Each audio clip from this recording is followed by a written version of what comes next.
असांखे मेलनि में नचंदड़ नाचुनि जे टोलियुनि में अहिड़ा बारिश बुज़ुर्ग बि नज़र आया जेके परे वारनि शहरनि खां सिर्फ़ नाचुनि जो नाच ॾिसण लाइ कही आया हुआ ऐं हू सरेआम छोकिराणे हुस्न मथां नोटनि जी बरसात करे रहिया हुआ।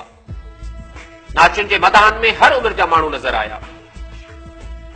छोकिराणी संगत में मस्त ज़िंदगी गुज़ारींदड़ नाचुनि जा अहिड़ा मदाह बि मिलिया जेके नाचुनि सां वधीक हुजाइता ऐं पंहिंजा हुआ, पर असांखे हू ॾेख मथनि मरी तबाह थियल आशिकनि वारो ॾेई रहिया हुआ। घर बार छड़ेनो थे रनू छड़ेनो थे काॾे वञो, हिन सोना ने तबाही करे छॾी आहे मुंहिंजी।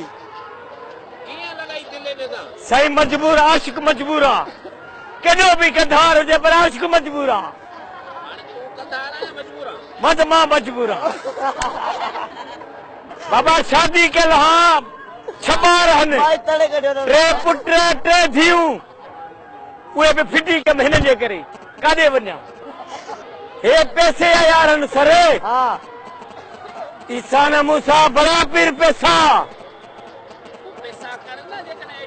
बाबा। मां बनी खपाए छॾी, मालिकनि घरों कढी छॾियो, पीउ घरों कढी छॾियो हिन सोणे पियो।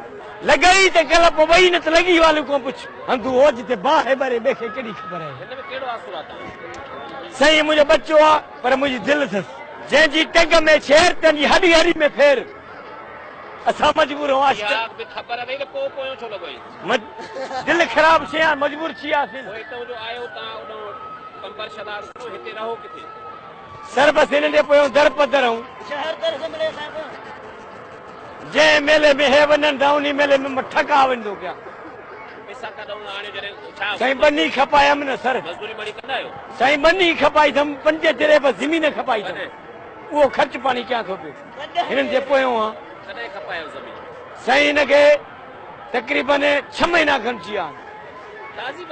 जी सर। बाबा हे वॾा ज़ालिम न मञंदा न। साईं मां हिनखे गंज ॾिनो आहे। जी सर, जी सर।